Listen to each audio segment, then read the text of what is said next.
Good morning, everyone. Hope all are well. Just start off with a quick meditation we've got from E.B. White. The whole problem is to establish communication with one's self.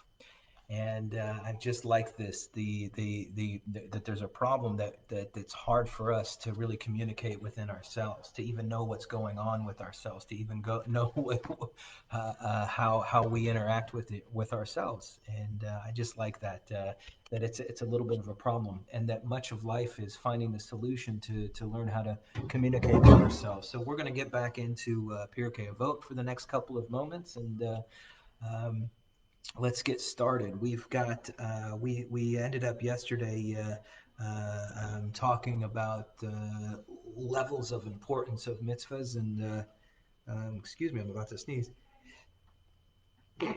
Excuse me.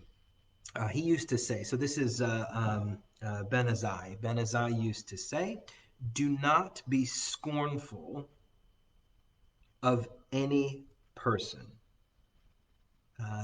The Hebrew is just kind of, you get worked up.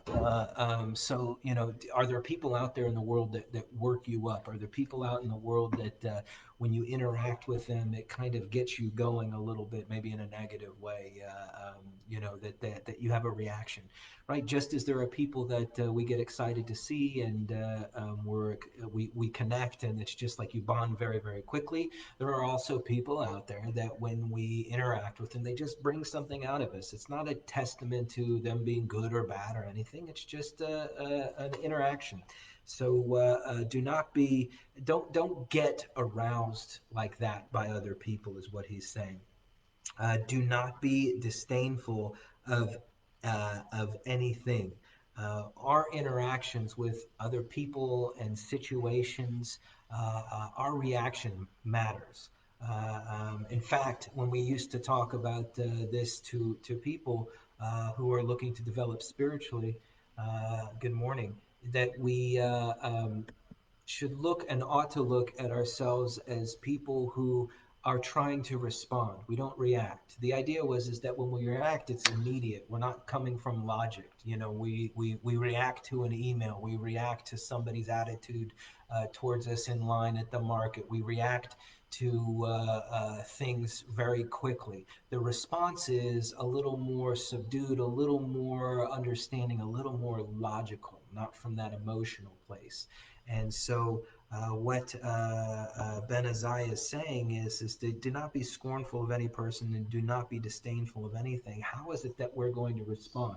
Maybe our first thought isn't the best thought. The second thought might be a little more subdued, a little more logical. And in doing that, we can not allow others to dictate our behavior, that we are a little more in control of our actions and our ultimately our thoughts. The idea here is that you can't necessarily control your thoughts. Your thoughts are your thoughts. Your feelings are your feelings. But as we start to change our actions, it changes our thoughts. We can, in other words, act our way into right thinking. That the actions that we take, how we respond physically, even towards other people, whether we're smiling or we're engaging in kind of positive uh, um, body, what is that, posture, we will start to think differently. Isn't it interesting that when we respond to other people with a smile and are greeting everyone, that we feel better, and we have a better thought process around them than when we look at them with kind of, in this case, scorn or disdain, and when we're having that response, we will start thinking in a lot of ways that how they are that way, right? So how and what we put out in the world is what we ultimately get. It's an important lesson that what we put out in the world, if we put out negativity, gossip, anger, resentment, fear, all of that stuff, that's exactly what we're going to see in the world, and that's exactly what we're going to get. So do not be scornful of any person, and do not be disdainful of anything. For you, uh, um, and this is really an important part of this, for you have no person without his hour, and no thing without its place. that you too will be in that place. Just as in an ideal world, we're all happy and we're all in a great place. There will be a time tomorrow that it's not necessarily the case. And so, how I respond and react to somebody ought to be that they're a human being, but Tselem Elohim, that they were created in the image of God, and that I should look at them as such. And just as I could be having a great day today, tomorrow might not be the best, and that I'm going to need to rely on that person's positivity on the next day to help me get out of where I'm at today. Knowing that this is the human condition. In other words, when I have a reaction towards somebody, perhaps they're having that reaction towards me as well. There is always a person with their hour, and everything has its place. So now we're going to look at uh, Rabbi Levitas Ish Yavne Omer. Now remember, Yavne, Levitas, Yavne is the center of rabbinic thought. And he says, be exceedingly humble. Ma'od ma'od have shfal ruach. Be exceedingly, very, very much so, humble in spirit. And humble isn't, oftentimes people think it's lowly or down or poor or something like that. The best definition of humility, that your spirit is one in which you know your place in the world. You're right size. The ego isn't so high, and then that self pity isn't so low. We run the challenge of finding that balance. The humble person is right size. They are who they are. They understand who they are. So that's just a way to look at that. Be exceedingly humble. Be actively understanding your place in this world. What is your place? Who are you? Where you ought to be? So I like that. For the anticipated end of mortal man is worms. And then he goes on to say, no, that you're just like everyone else. That we're all have the same end. Here it's a little, obviously the worm means that you go to your grave and you will die, and that if you think even your physical and spiritual and mental, you're just great at these things. What does it matter? In the end, we all return to the same place, and it's not even a place of, just as we understand in Breshit, that it's a place that we return to our dust. It's actually that you return to a place that isn't so nice. Let's say you have great pride in your physical abilities, or you're attractive or whatever it is. You go to a place of worms, that there will be uh, uh, uh, your body will be decomposed just like everyone else. And it's kind of a way to kind of clap and to wake us up to this idea. That's why you ought to be exceedingly, very, very much so humble. Know where you're going. And we only have a limited amount of time here. How do we want to spend it? How do we treat other people? How do we interact with other people? Are we bringing something to the conversation? Are we taking away? Are we building up, or are we destroying? So those are some of the thoughts there. So Rabbi Yochanan ben Broka Omer, whoever desecrates the name of heaven in secret, they will exact punishment for him in public. Unintentional or intentional, both are alike regarding desecration of the name. So this is, I don't know, it's an important thing. How do you behave when you're at home?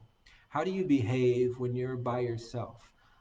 What is it the same as you are in public? What we do in the privacy of our own home matters. Do you raise your voice at people in a different way than you do outside? Are you as loving and tolerant to the people in your home as you are to others at your work, as at your interactions? Do you smile at people in the street, and then at home you bring a kind of a heaviness to everything? How we live at home is an expression of who we are. The integrity, and I should say the humility, is being the same inside as we are outside. That is both spiritually, right? That my insides match my outsides, and that my inside living in my home, the most private place, the place in which I feel the most the least vulnerable, is how I truly am. And that when I go outside, many of us put up our shields, our masks. So when all those masks are taken down, when all those shields are gone, when all of those blockers that we put up as we exit into the world, when we cross the threshold, when we kiss the mezuzah and go into the world, how are we different than when we are at home? And during this pandemic times, many of us have seen how we are at home. And it's also true for the positive, right? Do you dance at home, and then when you really, if you hear a great song, you're dancing, but has v'shalom, God forbid anyone should see you dance that way in public. That's also just as telling. But here he's talking about that when we do this behavior in secret, thinking no one's aware, it does affect us on the outside. And for me, it is a spiritual thing. It is a spiritual consequence that how we behave at home, and if we are in this desecrating the name of God, in other words, behaving poorly at home, that it does come to us on the outside. It does affect how we live outside, how we live at home, and even when we think we put up these masks, people are very aware of it. So, how do we live at home? How are we living at home? Or do we live the same way at home that we do outside? Or are there moments in which we're at home and we ask, "Hey, God, or higher power, or universe, step outside. I'm going to behave this way because this is my home." Ultimately, I look at this as not just about humility, but about truly understanding our place in the world, knowing that at home it is just as important for us to live the principles of decency, kindness, love, tolerance to those that we interact with on a daily basis. And it's the most difficult, actually, at least in my opinion, it's the most difficult to live those spiritual principles with people that we see on a daily basis. In fact, it's harder for me to be kind, tolerant, loving, and patient with my wife. We've been together for some years now. Sometimes it's harder for me to have patience with somebody after years of let me put it on me, right? After years of leaving my socks or some jacket in some place, how is her patience a little less each time when it's just like, geez. But at the beginning of the relationship, right, if I left my jacket on, oh, it's cute, how cute, he leaves his jacket. At some point, after some time, the patience goes out the window, and just put your jacket away already. And so that is one example of how at home we really get to practice our spiritual principles. I have a tzedekis, a righteous woman, for a wife. In any event, so we'll do one more as we enter into uh, um, hang on one second. As we enter into right in the middle of Pirkei Avot, we're in chapter 4, Mishnah 6 right now. Rabbi Yishmael ben or Bar Rabbi Yossi, one who studies Torah in order to teach, is given the means to study and to teach, and one who studies in order to practice is given the means to study and to teach, to observe and to practice. So um, what motivates us to do what we do? What is the ideal in Jewish tradition? Of course, is Torah. So let's look at motivating factors. Motivating factor here for Rabbi Yishmael bar Rabbi Yosei is the one that studies Torah in order to teach is given the means to study and to teach, right? The motivating factor is to teach. It's not about me getting something out of it. It's about being able to teach the next person. That it's not about, right? We remove ourselves from that self-centered kind of idea that the study makes me feel good or the learning makes me feel good, that the whole purpose of me is so that I can transmit something that I have, right? That's the ultimate in any kind of learning, right? And that you receive something that you want to give it. That which I receive in abundance, I want to give. So that's actually a flow, and if we block that flow, it can create a lot of tension spiritually in our lives. right? That if what is given to me, I would actually say it that strong, I need to give it out.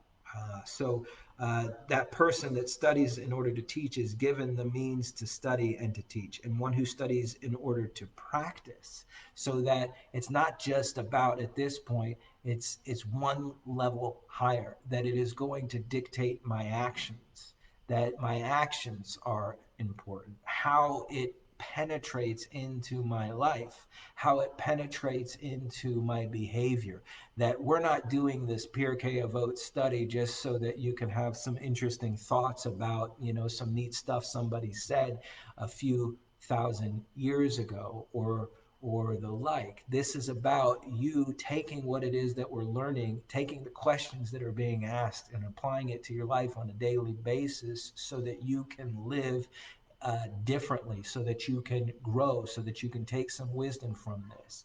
And so uh, um, and one who studies in order to practice is given the means to study and to teach, to observe and to practice. That it's just really about what is the motivating factor.